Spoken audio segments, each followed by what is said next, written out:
নুডলসটা বলক আসার পরে ডিমটা দিলে ডিমটা কিন্তু সাথে সাথে লাড়া দিয়ে দিলে ডিমটা একবার সুন্দরভাবে ভাঙা যায়। এই দেখেন সুন্দরভাবে কিন্তু নুডলসের সাথে মিশে গেছে। ও সেটা কি নুডলস খাবে না, সে সিবিট বলতেছে, সে সিবিট খাবে।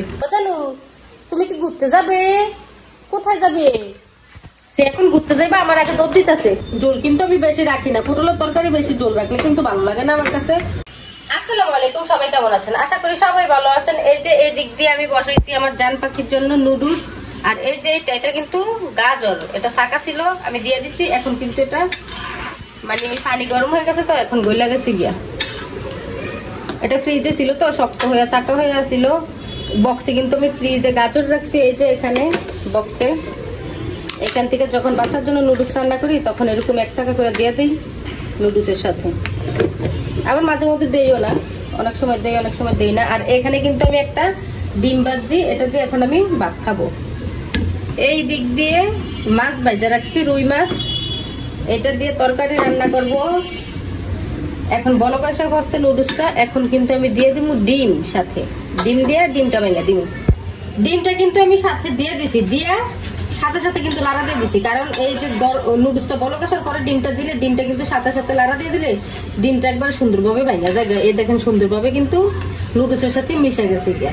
তাছাড়া যদি একটু দেরি করে লাড়া দেয় তাহলে কিন্তু ডিমটা কিন্তু চাকা বেঁধে যাব, তখন কিন্তু বাচ্চারা খাইতে একটু সমস্যা, ওই বাচ্চারা খাইতে পারবো না ঠিকভাবে।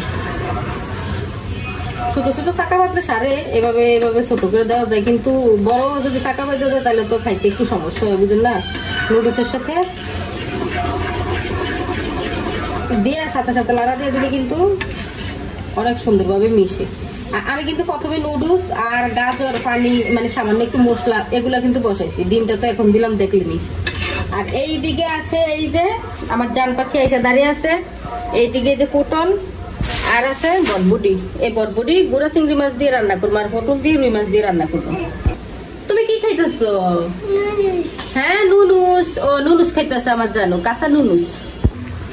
এই দিক দিয়ে নুডলসটা কিন্তু আমার রান্না হয়ে গেছে। এখন আমি চুলাটা বন্ধ করে দিমু। যা হয়েছে যে আমি আগে ভাত খাবো, ভাত খাওয়ার পরে এদিক দিয়ে নুডলসটা ঠান্ডা হইব, তারপর আমার জান বাচ্চাকে খাওয়াবো, তাই না জান বাচ্চা? ও সেটা কি নুডলস খাবে না, সে সিবিট বলতেছে, সে সিবিট খাবে। এই যে নুডলসটা কিন্তু হয়ে গেছে আমার। ও কিন্তু শুকনো করে রান্না করে দিলেও খাইতে পারে, কিন্তু আমি ওরকম ভাবে কম দিই, কারণ হচ্ছে যে গ্যাস হয় অনেক, মানে তেল পেঁয়াজ এগুলো ভাইজা রান্না করলে তেল বেশি দিলে, কম দিলেও মানে শুকনো নুডলসটা কিন্তু গ্যাস করে বেশি। এভাবেও গ্যাস হয় কিন্তু তারপর একটু কম হয়। শুকনো ভাবে রান্না করে দিলে বেশি গ্যাস হয়। ওই যে সব শুনতেছে, দাঁড়া দাঁড়া সব শুনতেছে আমার টুনটি মুন্টি পাখি। এই দিক দিয়ে আমার জানুয়ার আমি রেডি, আমরা এখন বাইরে ঘুরতে যাব। রান্না বান্না করে আইসা করবো। আমার জানো কিন্তু খুবই খুশি ঘুরতে যাওয়ার কথা শুনলে। ওই দেখেন কেমনে করে রয়েছে, মানে আমি যে কথা বলতেছি সে মনোযোগ দিয়ে শুনতেছে ঘুরতে যাওয়ার কথা। জানুর নিয়ে বাইরে ঘুরে আসলে জানুর মনটা ভালো হইব, বাইরের থেকে ঘুরে আসি, সে একটু হাসি খুশি থাকবো ঘুরে আসলে, তাই না জানু? ও জানু তুমি কি ঘুরতে যাবে? কোথায় যাবে? সে এখন ঘুরতে যাইবা, আমার আগে দুধ দিতেছে।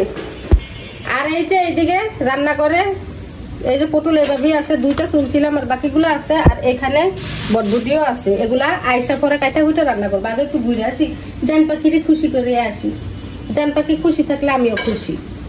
এইদিকে আবার বেবিরে কি করছে দেখছেন, চুলের উপরে রাখা দিছে। আমার জানু মানু খুশি থাকলে তো মায়ও খুশি, তাই না জানু?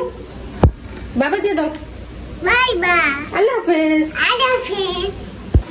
জানুরে নিয়ে ঘুরে আসার পর রান্না করতে কিন্তু একদমই ইচ্ছা করতেছিল না, তারপরও কি করার আছে, রান্না তো করতেই হইব খাইতে হইলে। এই যে এখানে আমি পটলের তরকারি বসাইছি, এটাই মাছ দিয়ে রান্না করব। আর বটবটিটা কিন্তু ফ্রিজে রাখা দিছি, কারণ বটবটি ওটা পরে রান্না করবো। আমি এখন একা আছি, একা তো এক তরকারি দিয়ে খাইলেই যথেষ্ট। ভাবছিলাম ওইটাও রান্না করবো, কিন্তু এখন রান্না করতে ইচ্ছা করতেছে না, সেই জন্য রান্নাটা বটবটি করবো না, এটাই রান্না করতেছি। জান পাখি আবার ঘুমিয়েছিল, সে ঘুরা এসেই ঘুমিয়ে গেছি। ঘুমের থেকে উইঠা এখন সে কান্নাকাটি লাগিয়ে দিছে, তারে নিয়ে আসলাম। এখান দিয়ে কিন্তু তরকারিটা আমার কষানো হয়ে গেছে, এখন কিন্তু আমি জল দিয়ে দিব। আর ভাতও হয়ে গেছি গা। এতই খারাপ লাগতেছে ঘুরা এসে, ভাবছিলাম যে পটলটা ভাইজা রান্না করবো। এই যে দেখেন আমি কিন্তু এভাবে কাইটা নিছি যে ভাজমু, এই জন্য পরে ভাজতেও ইচ্ছা করতেছে না, এইভাবেই বসিয়ে দিছি কষিয়া। এখন বলক আসার পরে মাছটা দিব আর কি। তরকারিতে কিন্তু আমি মাছটা দিয়ে দিছি বলক আসার পরে, আর ভাতও হয়ে গেছে। ভাত কিন্তু ঠিকা দিয়ে দিছি। ভাবছিলাম আমার ঘরের সদস্যরা আজকে আসবো, ভাত একটু বেশি রান্না করছি। এখন তারা আজকেও আসে না, কবে আসবো তাও জানি না। আর একা একা ঘরে কিন্তু ভালোও লাগে না। এখান দিয়ে তরকারিটা হইতেছে। তরকারি রান্নাটা কিন্তু আমার হয়ে গেছে। এই যে পটলের তরকারি, ঝোল কিন্তু আমি বেশি রাখি না। পটলের তরকারি বেশি ঝোল রাখলে কিন্তু ভালো লাগে না আমার কাছে। অল্প ঝোল রাখছি। আর যখন ভাইজা রান্না করি তখন কিন্তু মোটামুটি ঝোল রাখি, কারণ ভাইজা রান্না করলে কিন্তু ভালো লাগে তরকারিটা পটল। আজকে তো পটল ভাজি না, সেজন্য ঝোলও আমি বেশি একটা রাখি না। এখন খাবো ভাত। রান্না হয়ে গেছে, এখন ভাত খাবো। জান পাখি তুমি খাবে নি?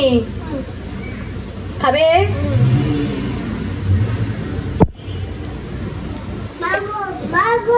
হ্যাঁ, বম বম বম বম। বাইরে আবার বম বম যেতেছে, সে বলতেছে বম বম। হ্যাঁ ডাকে। সে ভাত একলা নাকি দুইলা না খাইবো, তাছাড়া কিন্তু খাইবো না ভাত। আজকে কয়েকদিন ভীষণ বিরক্ত করে, খাবার খাইতেই চায় না, খুবই বিরক্ত করে। সে নুডু খাইবো বলে, নুডু বানাইলে নুডুও খায় না। সবাই ভালো থাকবেন, সুস্থ থাকবেন, আল্লাহ হাফেজ।